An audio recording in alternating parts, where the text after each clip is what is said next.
Awesome, well, thank you. Welcome, everybody. My name is Walt Forrest. I'm the general manager here for Serendipity Labs. So we're happy to host along with Highland Group for DEFCON 407. So hopefully you guys have a great event tonight. So if you don't know about Serendipity Labs, know a few of you have been here before. You might be first time. We offer co-working space, event space. Do meetings like this. We have a few smaller rooms, boardrooms, and then we offer office space co-working memberships as well as flexible and fully turnkey office space. If you have any projects that you need done, I'll leave a sign-up sheet out here.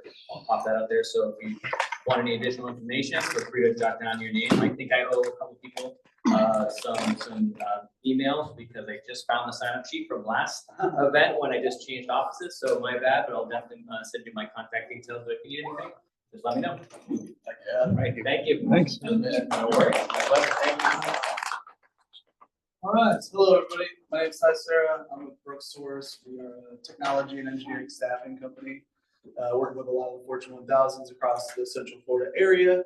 Ultimately, Edna and I have gone way back, but I'm the one that's bringing the pizzas, and ultimately my business is helping connect the best people in Orlando with the best companies in Orlando. So if you are looking for a job, I'd love to talk to you. If you are hiring or you know somebody that is hiring for a job, I'd love to talk to you.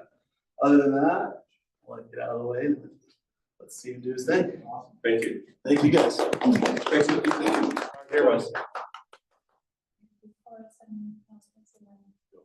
Yeah. All right, so welcome everybody. We're so glad to have you here. I want to let you know that we do have lightning speaker slots available. So if you're interested in doing that in the future, please get with me to sign up. Those are 5 to 15-minute talks that are aimed to help you develop your speaking skills and getting you to practice talking in front of your peers. Our next meeting is going to be in person. Is going to be here on March 25th, and our speaker for that is going to be James McKeegan. And our next online meeting, I don't remember the date off the top of my head, but it has, we have Jason Haddix, who's doing a branding talk, how to brand yourself as a cybersecurity professional. And then our April meeting is going to be in partnership with WGU. They are looking to introduce their alumni and students to the local networking opportunities. And so we're going to be at American Social, and they're providing food and drinks for us, as well as some swag. So we'll get stickers and stuff. I have big announcements for a CTF team. Come up here, Jose. They went to Wild West Hacking Fest earlier this month. So Jose and I were on the team. We represented DC407 with a few other folks. I'm going to let you go ahead because I don't know why. You said come to the front. Yeah, because we did a CTF. Look, we won a badge. Woo!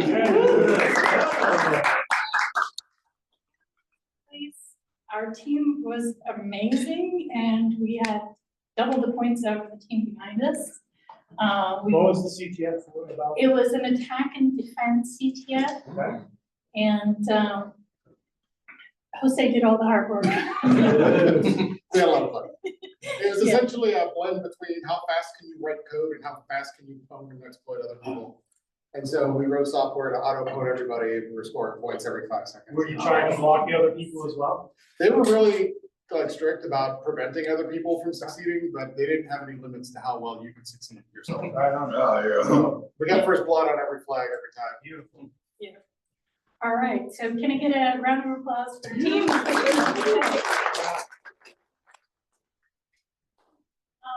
We have a special visitor with us today, and this visitor is the Global Ambassador for DC Groups, and he just happened to be in Florida today.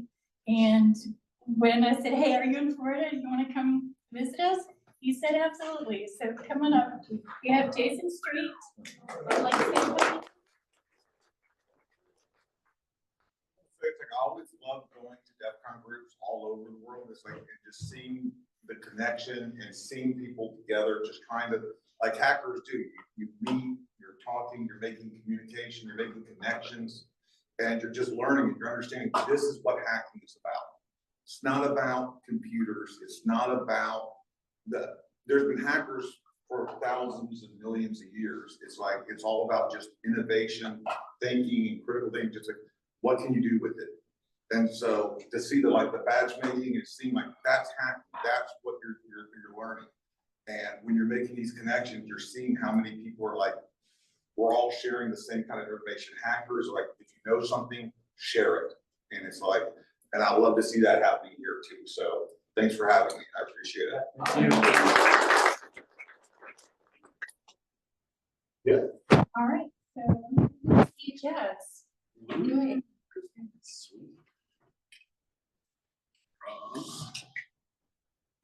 Future on multiple presenter.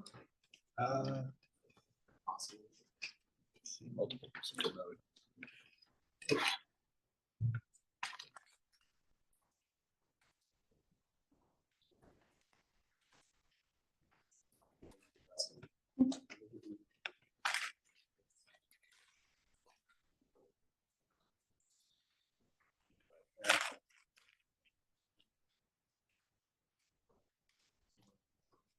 Click on share real quick.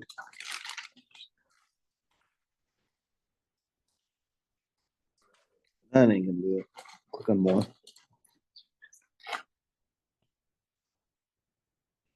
Dialed in, I should be able to. Oh yeah, Make you you can a make me the host. host. Yeah. Sweet. Yep. Yes. Okay, Cool. cool. All right. We figured things out. We're technical. I'm not. Now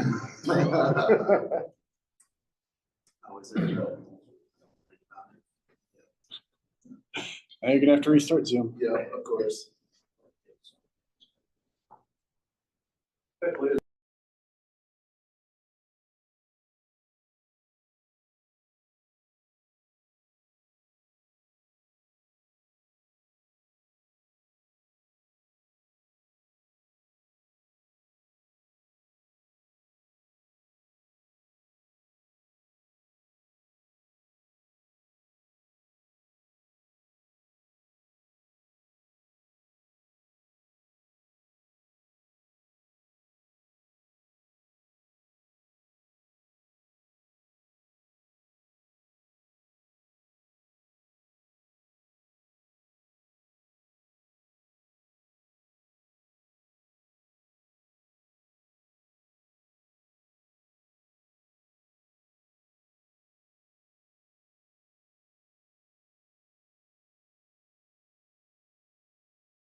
Look right in there? Yeah. Awesome. Awesome. This is badge making 101. This is just gonna be a very high level kind of look at the process of making badges for security companies in fun or on the side. However, wherever you see these things, we're gonna teach you today how to make them. I'm SteveJabs. I am the head of engineering at the flowery dispensaries and also that guy, Jelly Bean. Things that I'm not a professional electrical engineer, I'm not a professional mechanical engineer, and I am not a professional firmware engineer. Stay there a holiday in basically, so take everything that I say with an entry level grain of salt and learn more from there. This is just a little overview of just kind of what I'm going to hit on here. Let's see if I can get that. Of course, that just did that. I'm going to just a real quick short history about like what electronic badges are. I'll walk you through a little bit of the ideation process, R&D, part selection, PCB design, firmware, and so on and so on.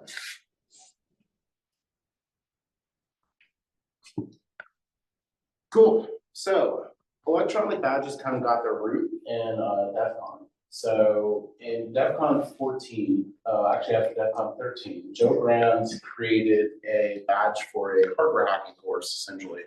And the idea was, can we make that for everybody who attends the conference? So that is what this one became, which was the DEF CON 14 badge. It was the original badge they made, electronic badge they made for DEF CON. Up to that point, everything had been some version of a paper badge or something, sometimes a little bit fancier on something different material, but in general, nothing had been electronic up until that point. At that point, things kind of just blew up. So the majority of these are Joe Graham badges up here, other than this one was a member of the group that was the team. And then these two over here are Lost Boy badges. But essentially, all these were different ways of getting access to the conference, showed that it was a unique thing for that conference. It was very hard to duplicate, so the chances of you getting access to the conference was slim because these were pretty identifiable in the faith too. That branched out into people starting to create some of their own stuff. So this is the Indexor guys that make the vendor badge. That's some of our own Florida peeps, Florida Man Party. One of the very first DEF CON badges, like one of the first kind of like everybody else, was for a party called the Ninja Party, and they created this one. Was that? Oh, Ninja Networks. Ninja Networks. So they created that one, and that's kind of what started a lot of the everybody kind of learning how to do their own and starting to tinker and do their own thing. It was also at a very similar time too, where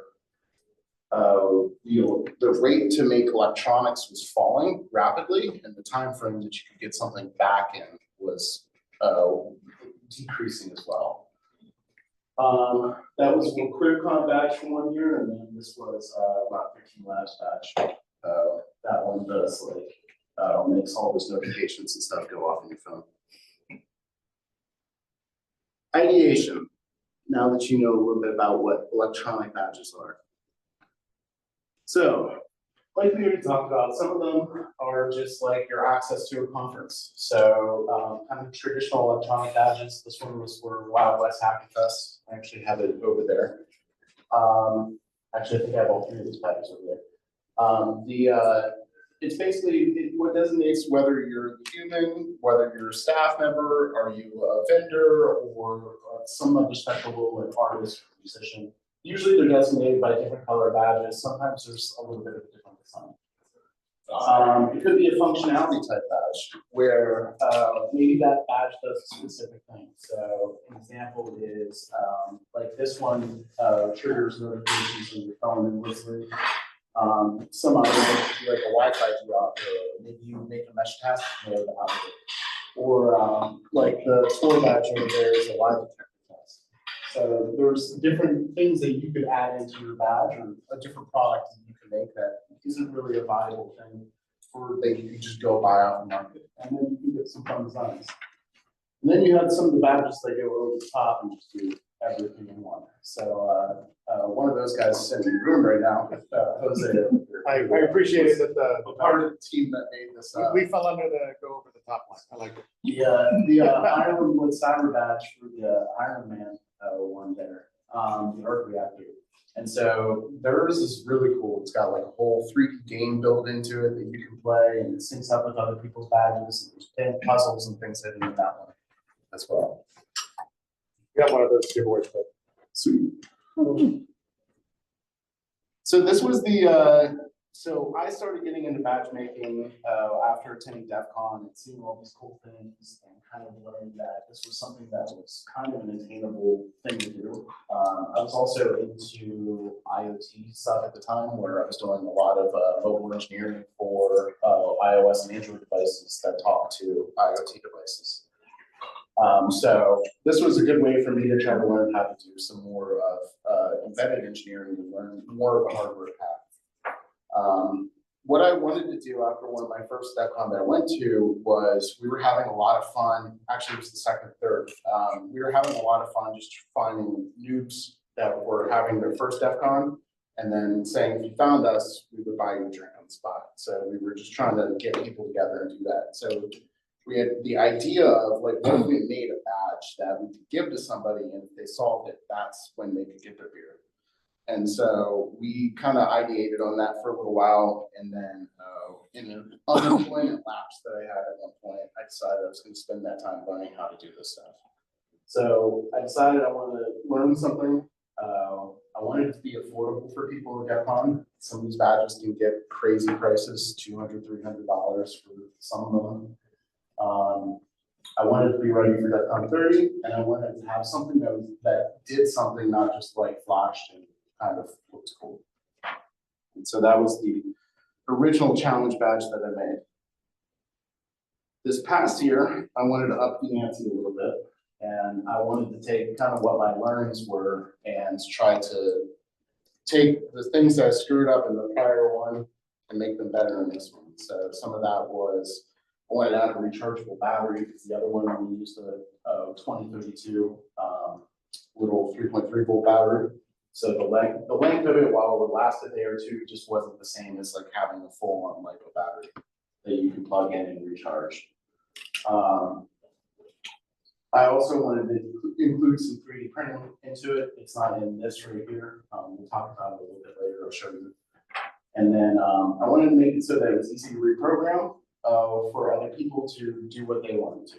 And so the process right now is getting it open, both the hardware and firmware open sourced for it. So those were my goals for going into the badge this year. So how do I get there? I start from the basics. So I have just an absolute ton of these little microcontroller dev boards sitting all around. So whether they're for an Atmel CMD processor, you could have them for an ESP32 if you want like Wi-Fi and Bluetooth. Raspberry Pi makes their own chip that you can, their own expensive chip that you can use. So you can get dev boards that are like this, that have all the required components on it that you need to just start flashing it right away and start testing firmware and start testing your other stuff hooked up to it. Same thing goes for sensors and peripherals. You can hop over to websites like Adafruit and SparkFun. And so for anything that you're looking to add to your badge, like if you want to add an accelerometer to it, or if you want to add a display to it, you can generally go onto either one of those two websites and find really cool already pre-made modules that have, again, all the necessary circuitry on it that you want, that you can start playing with it and also go back and reference for your future PCB. Once you have kind of all the components that you need for your board, so in this case, like for mine, I wanted to have LEDs on it. I wanted to have LEDs on it. I wanted to have, you can kind of see that square in there a little bit, all those squares. That's actually an antenna for an NFC chip for how you talk to it. And then on that board, that was a gyroscope that was on it for orientation and accelerometer and stuff.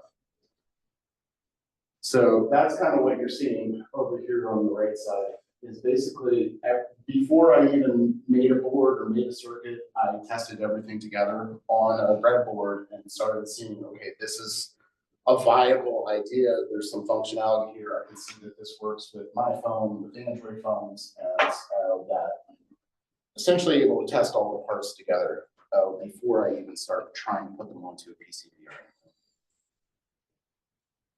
And so that takes you into part selection. So like what I was showing back here is you have your microcontroller, you have some of your extra peripherals. So that isn't related to this badge. That's a LoRa module for doing like wireless communicating. But I've identified that I really want to work with this part. I love these NeoPixels. That NFC chip works great, and I want to play with that accelerometer. So you start kind of going out and shopping those components individually. And in those, you're going to find that some of these can be incredibly cheap, and they just don't have like the same support for them that something that might be a little bit more expensive. So you're always kind of balancing this cost versus convenience there. So an example of that is for like the microcontroller, the CH32 V003 series. They're new-ish. They're extremely cheap, but they just don't have like the same like CircuitPython or Arduino support or like that kind of entry level like platform that you would want to work with it. They're getting there and it's getting close, but it's just still not quite there yet. But you can spend 50 cents more and get up to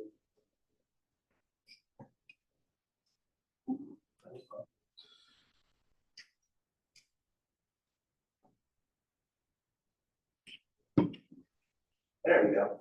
You can spend 50 cents more and you can jump up into the ET Tinies, which are extremely easy to work with, also have a decent amount of GPIO on them for talking to other devices, and are extremely still affordable and accessible.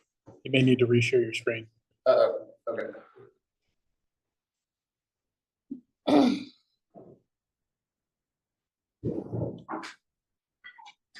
All right, good. Cool. Thank you. This is gonna make it go there again. Okay. Also, you have to think about what problem you're solving. It's rare that after you build the thing that you're gonna make it do more than what you had already intended for it to do. So giving it like more code space than you really need, getting chips that have more code space or more RAM on them, or more GPIO, or in this case, like on my original batch, that gyroscope was $5.50 to put on them. Half of them were fake because I had to buy them from eBay during the part shortage. And so I ended up having to burn that whole feature on that batch originally, whereas I could have just used an original 30-cent accelerometer, had the same functionality that I wanted to get out of it for the most part, and saved an enormous amount of money on that first one. There's lots of places to buy this stuff. DigiKey and Mouser are where you're gonna buy a lot of things in bulk. Those are your like go-to manufacturers. They're gonna have like basically every part that you can imagine under the sun. And if they don't, they're gonna tell you where it's back ordered to and when they're gonna get it, how much, and all that stuff. AliExpress is the place where you get the stuff for cheap that you're willing to take a risk on. So like I like to go there for things like batteries or for the LCD screens and some components that will cost a little bit more from DigiKey or Mouser. You can generally get from AliExpress and Alibaba in bulk for a really affordable price if you're willing to take the risk that they might be on the more like defunct side of the factory line than the good side. So, also right now with everything changing as far as imports and stuff go, you could be paying 25% more on top of that anyways. Adafruit and SparkFun, like I said, are a good place to go. You can get components there usually, but usually it's the more modules type stuff that I was describing earlier. And then eBay is your friend again for, usually a lot of people like to liquidate overstock there. So if you're looking for microcontrollers or things that are a little bit more expensive, you can hop on eBay a lot of times and find some company that has like 100 left over, 1,000 left over from some other project that they did that they're just trying to get rid of for a little bit of money. That takes us into PCB design. So after you have everything laid out and you've chosen all your parts, you get into the fun part of trying to make sense of it all. So if you aren't just taking those modules and putting them directly onto your circuit board, then you need to look at how those modules were designed, which Adafruit and SparkFun both do a really good job of showing you the exact schematics for those and how they're built, so that you can take those and essentially make your own things. So like this power and regulation circuit that handles the incoming power and sends it either to the battery or to the board itself is just lifted from a charging circuit from an Adafruit's board for an ESP32. Same thing with the NFC. That example NFC module that I had with them, that's their same exact schematic. I just went and found all the same parts. I laid out in the software, and it starts. You start to build up that same circuit and all the different components of it. For each part that you get, so like your microcontroller or for your NFC chip or any like IC that you put onto your board, there's going to be a thing called a data sheet that comes with it. That data sheet talks about every specific piece of that part, the size of it, the way it's laid out, all the different pinouts on it, what they do, what they need to be hooked up with, how you program them. Some data sheets can be 3 pages long, like for like these NeoPixels here, which is basically just like a, hey, basically you just put power on this and send a signal over here and it does the thing. Some can be over 300 pages, like the one for this microcontroller right here. Generally, there's very little in there that you need to know about yourself. Like, you might need to deep dive into something if you were making like a professional hardware device, but it's very rare that you're going to be doing anything that's like out of the box as far as what the general information for each of these chips is going to be. Like example, you don't really need to know how all the different signal works for talking to the NFC chip. You just need to know that it's at this I2C address and here's the type of data that it's going to send back to you. That'll be cool. Same with any of these, like any of this special circuitry or anything that's coming off of it. All this is in the data sheet, and we'll show you an example of it inside that data sheet.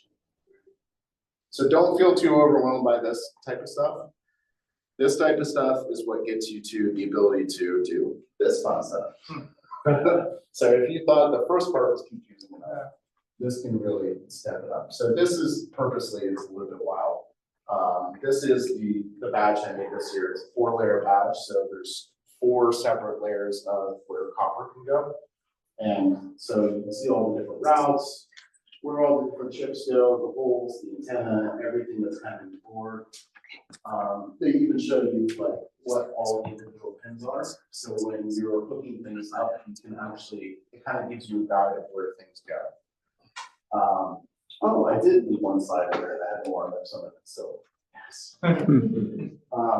Yeah, so anyways, if you ignore all that, basically what happens is you come into the design side of your KiCad software, your whatever software you're using for your PCB layout, and it's going to pull in all of your parts and all of back here where you said this part hooks up here and maybe that reconnects to here and here.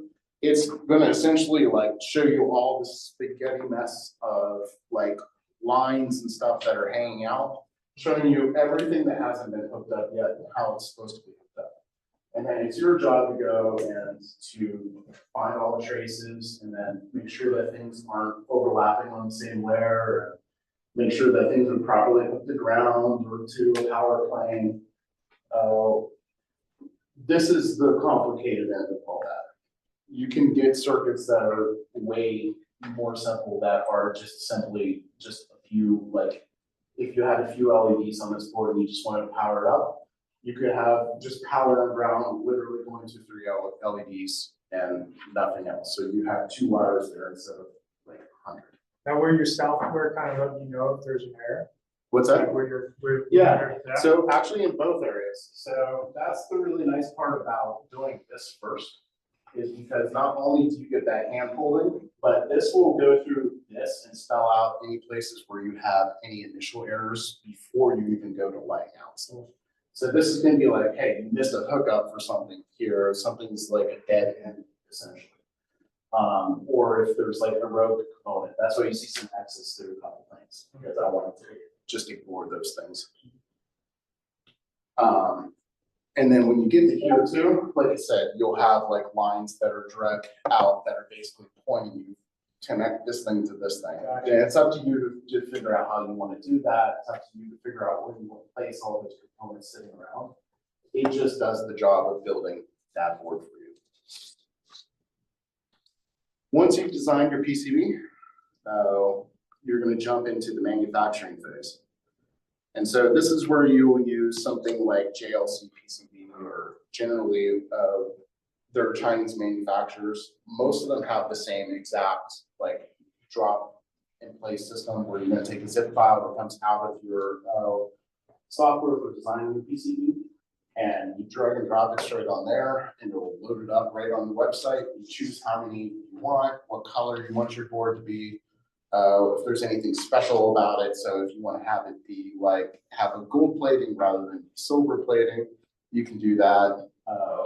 And I already see you I'm spreading. just laughing, distinction of asterisks everywhere. Oh, yeah. There should be a It's gigantic like- asterisk on the whole thing. The This is entire a process has so many.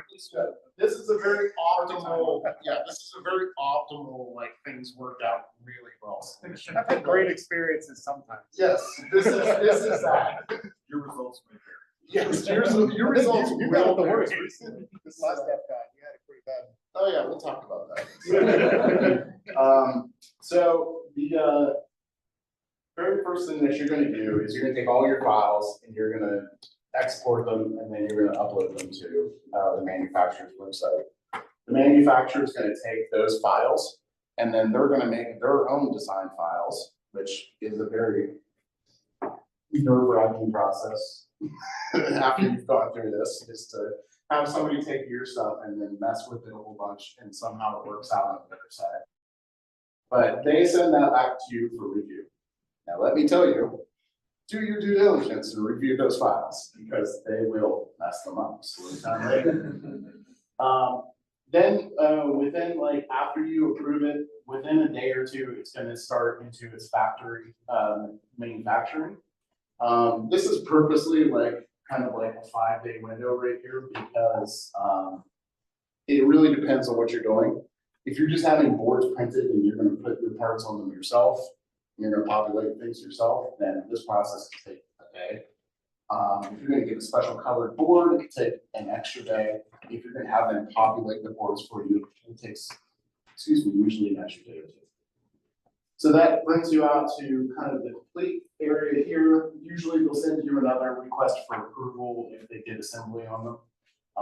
I don't know what in the world they want your approval for at that point, because anytime you fight with them at that stage, they're like, no, you bought it, it's gone. So, and then it ships you, and this is the most shockingly fast part. These things, I've had them literally go from the factory in China to my door here in Florida in less than 48 hours, which is like magic. So, Prime shipping? yeah. I got it in 4 days one time. Like from the day that I ordered it till the day that it arrived at my desk. That's nuts. I was surprised. Yes. It must have made It's it just the same day. You didn't talk about the import tax either. That's another. Oh, well, that, because I skipped your punch. we talk about a little bit of that later. So, firmware, it's a good point. I'll bring it up though later. Nice, terrifying feeling when you're down to the wire and all of a sudden it's stuck in my eye. Terrifying feeling. You're like, I oh my like God. that pun. Firmware. All right, so for firmware, you're gonna be writing firmware kind of all the way through this process. So all the way back at the R&D stage, you're already kind of feeling out how does those different components work with my microcontroller. You kind of have an idea of what you're gonna do to write to them, read from them. So you kind of already chose a few of these steps along the way. But this is really going to start fast when you have devices in hand that you can start programming and start like actually working with tangibly. C++ still rules the land for the most part, but Python, Go, and Rust all have different ways that they can be used. And depending on the microcontroller you've chosen, you might have some limited choices. If you go towards that kind of like odd end of the spectrum, you might have to work with only their IDE. And you might not have any choice, and you might have to be on Windows. It's just deal with it is the answer that they will give you. For any of the more conventional stuff like ESP32 or like some of the Atmel processors, ATtinies, things like that, you're going to be able to run Arduino or Python on them. You're going to be able to use Arduino Studio or Platform IO and VS Code. You have a lot more leverage regarding the type of software you're going to be able to use to create your firmware. Now pivoting. So, I hate to say it, but you will fuck it up. That's how I heard it. And I left this just really nice default picture that was on the slides because it looks happy to some extent, because you need something. Expect to make a lot of revisions, so go slow and fast beginning. Try to get things in your hands as fast as possible to start learning, because there's a good chance that you drug a trace wrong, or you hooked up the wrong wires for the USB ports on your MCU, and then you have to bodge little tiny wires onto things. So you can see some bodging. Prototype. Yeah, Do not go directly to Fred, exactly. especially if you made a change. You're like, it's just a little change. Exactly. There's no such thing. Give yourself as much time into your window as possible too.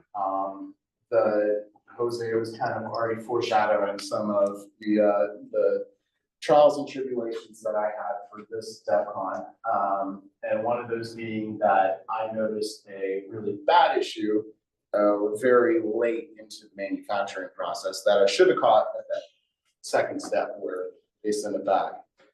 So that kind of gets into learning how to cut your losses and pivot or drop functionality. Because you can get caught up in this and then you just won't deliver something, and then you now have a lot of really expensive components and boards and all that stuff that don't work or that could work, but you just need to give up on some stuff. So let's talk about that. So this DEF CON. Well, first, step one is breathe. You're gonna have shit's gonna happen. What happened this year at DEF CON was I sent my board out for design. And it had all this really nice artwork on it, really excited about it. And I had designed these like really cool little like things to carry it that would light pipe up all the LEDs from that outer ring up to it. You see the really cool skull and all that stuff. Well, somebody in China decided, screw you, and they turned that shit off because they wanted to know if the orientation of those LEDs was right or not. And so I went, yeah, the orientation's correct. And I didn't look any further into the production files to notice that they had turned off the entire art layer for the front of the badge. So when I got the badge, all it had was none of this. And since she had turned on the orientation layer, it had all these weird squares and text about like what each part is there. So yeah, actually, I'll just see it on the front of that one right there. And so I lost all my artwork at that point. And so I tried fighting back with them to try to get it back. They were out of parts that they could have, so they couldn't make more boards. I was within, I think at this point, less than 10 days of DEF CON, and all of my parts were, all my stuff was still in China at this point. And so it was basically like and I had to drive to DEF CON from Florida this year. So I had like a 4-day window that I could get everything in. And so without any boards in hand or anything, took a breath, started figuring out what is my next step? What is my problem? So the problem is that I don't have any of my artwork. Okay, how do I fix it? Well, I have the 3D printers already going. What can we do different? And so I moved the artwork to the 3D printer. So this is where it gets into that mechanical engineering side of things, where essentially I started playing around with how can I get artwork onto here. And so I bought a fancy printer that does multiple colors, and I was able to essentially build like a little platform that goes underneath each one of these, and then it prints down onto that little platform and does everything it needs to do to make the artwork onto a different printer. Now, that also took the time for building one of these, from printing one of these, which took about 2 hours, I think, to do a whole plate of these, 2 or 3 hours, to 16. So, yeah. So what it did was it changed my plan. So I had to have something at DEF CON. We had a vendor booth. I didn't want to be completely empty-handed and just eating my side of that. So I wanted to have something for inventory. So I made the decision to cut half of my inventory just straight out of the gate, because there was no way I was going to be able to print enough of those to do it. And then the second thing I did was I made just a DEF CON only firmware, which was just like a bling firmware, just lit up the LEDs, get different modes and stuff on it, and basically gave people a discount and said that firmware will come out in about 2 weeks.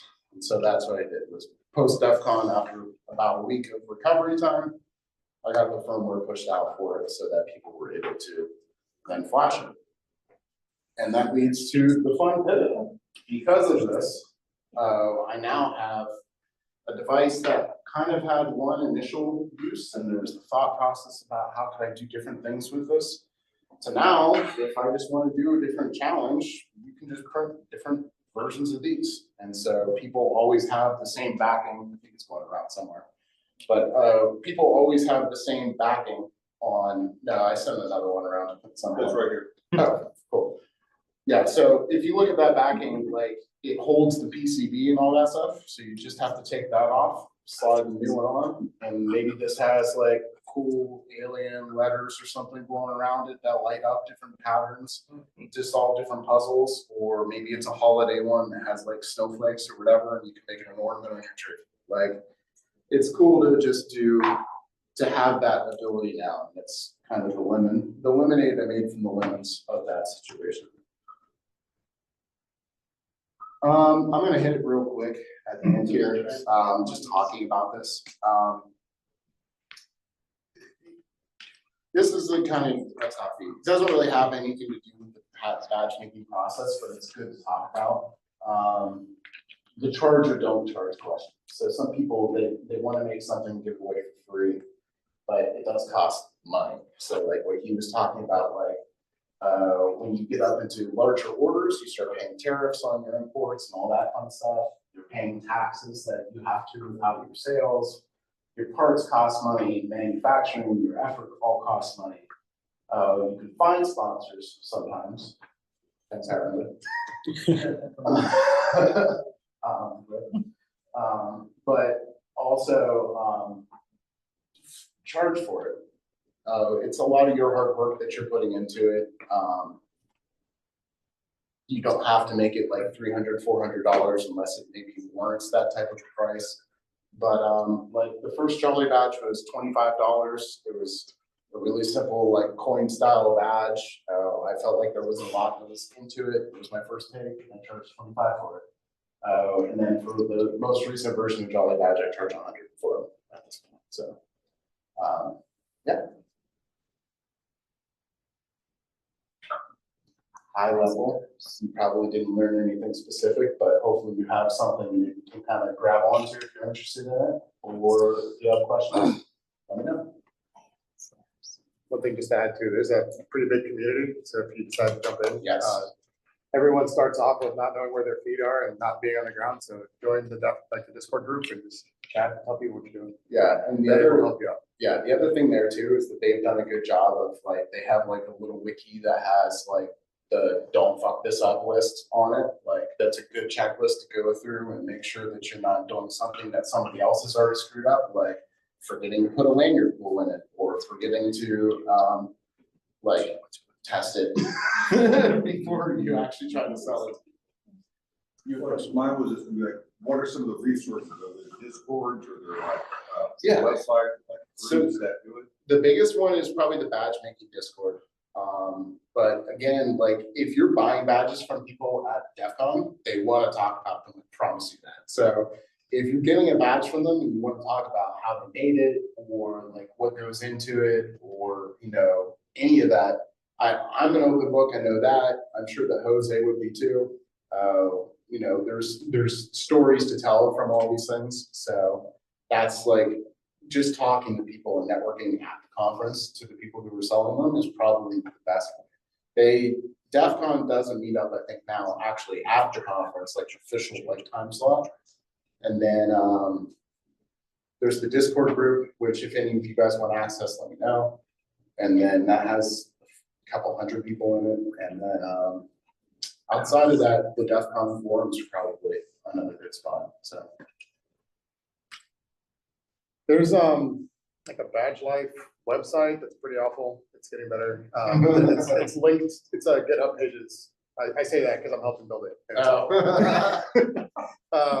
It's got there's like a GitHub repo. People are starting to put things in there.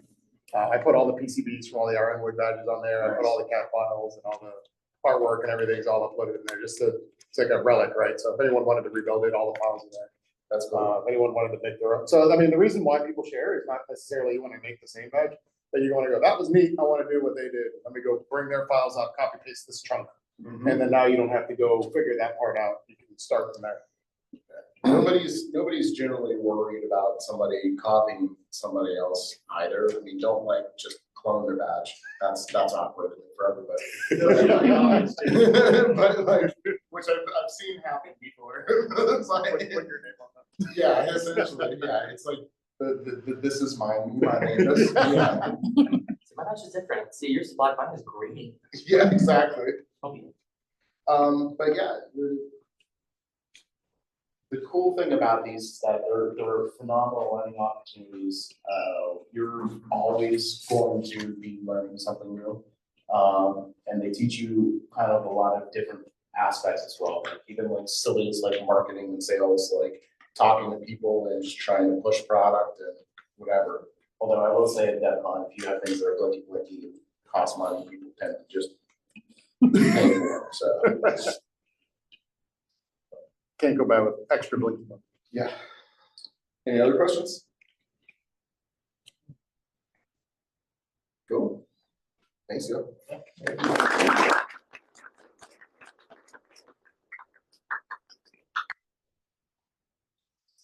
Like 20 people, this will be way too. We also have people online. Got a question. Oh, we got a question on the call. There's a question online. So the badges look sick, really nice, but what software do we use to program it? Like for a novice that doesn't know or never worked with the badges and stuff. I know you guys made it look so easy, but you say you can rewrite, you can actually do the programs are there, but how do you connect to it? Like there's a specific connection terminal? Yeah, so there's a few different ways actually. So on these ones specifically on Jolly Badge, I would have to provide you, which it'll be in the open source software when that goes up here this week or next week, one of the two. It will have the board files that you need for Arduino. So theoretically, you should be able to or download Arduino Studio and write code that works for this board. And then it just program it over a USB. So it has USB-C on the bottom. You plug into that. Arduino Studio uses C++. There's tons and tons and tons and tons and tons of tutorials out there for basically every aspect of it. Same thing for Platform IO if you prefer VS Code. Platform IO will allow you to write to Arduino boards as well. So I can make it work for Platform IO as well. And if you have something that's pre-compiled, then you can flash it using the current link that I have for the GitHub for this. Has the original version of it in there, and it has the instructions for how to flash the different firmware files to it. And you say it's in a GitHub repository? Yeah, I'll make sure that there's a link on Discord for it. Awesome, thank you. You're welcome. Anybody else on the online call? I think that was it. Okay. What's the best way to do it? I don't have any idea how you're gonna do this. Okay, so there's That's the hard. 3 lines. Oh, D20 could be fun. Yes, we have a D20. This D20? Do we have many people, or you could just assign every seat a number? Yeah, Oh, no. it's 1, 2, 3, 4, and then we'll just, Yeah, that's true. here, If give you him the. if you roll me for any of the D20. badges I brought, you can roll it again. Wow, 2 people separately brought it. Okay, yeah, hand it to Steve. Okay, nobody move your seats. Nobody what? So what are the numbers? Which way is it starting from? 1, 2, 1, 2, Oh, 3, he's 4, got his 5, own 6, 7, 8, 9, 10, 11, 12, 13, 14, 15, 16. You're advanced. So. Wait, I'm going 17. What if it's a 17 to 20? Reroll. So 17 to 20 needs to go to somebody online. Oh.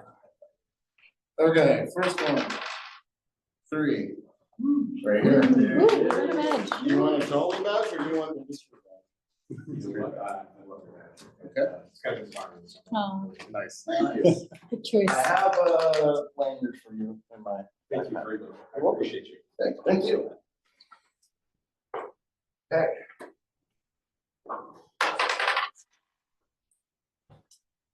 6. 1, 2, 3, 4, 5, 6. That's 9. Oh, toughy, sorry.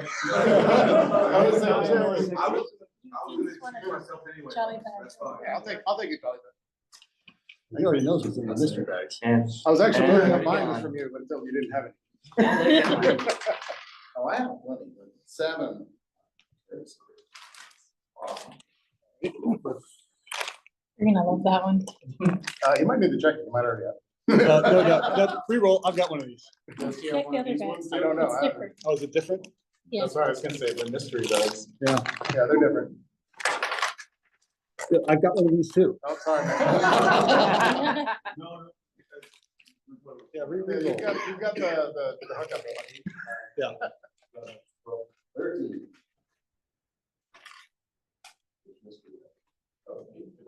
Yeah, you. No, it's you. Yeah, it's you. You can turn around and give it to anybody else. I don't care what you do with it afterwards. Are we starting the silent auction a little bit after this? Yeah. We promised the online people that there would be a raffle for them too. So, 5. I'll probably have one of those. You can turn around and give it to somebody else too. Or you can put it on eBay. we have 3 people online. I know. So for 3 peeps online. No, I'll keep it, thank you. Well, are you able to share what's in the mystery bag? Sure, 'cause it's- Your numbers 1 through 5. FedEx, your numbers 6 through 11. And then, zero, you Joey. are, numbers 12 through, what is it, 18 at that point? Awesome. Yeah. That is very cool. This time it was truly 6. So, Gabriel. FedEx or You Gabriel? were the winner here. Hit me up in Discord if you're sitting there. Which one I did you don't get? know if you don't hear this. Oh, which one? But hit up in Discord that you were the winner. And I will This make one sure just you sold go. on eBay last week for 600. Hey, so do I win? Do I want? I've What's not that? yet sold The one, Who won? Gabriel, Whoever number 6 was. who was number 6? that was Gabriel, I think. Was it Gabriel first? Gabriel, are you around? Oh, he's just missed it. And we re-roll. You know this, right? Yeah. Okay. I know he was watching earlier. Well, is he still He up? stepped up. He seems to have stepped away. Does that disqualify him? I don't know. Must be present to win? You alert? No one said that. Okay. We can message him or we can re-roll. It's up to you. Re-roll, re-roll, re-roll, re-roll, re-roll. I'll give away, how about, I was planning on giving away more today anyway, so we'll give away 2 more. So, it now comes down between FedEx and 0. Oh, what, Gable can't win again? You are 1 through 10. 0, you're 11 through 20. 17. Okay. 0, hit me up on Discord, and then we'll figure out how to invite Gabriel. Sorry, FedEx. Okay. I think that's the end of it for the online. Bye. Oh, look at that, Seth. Aw.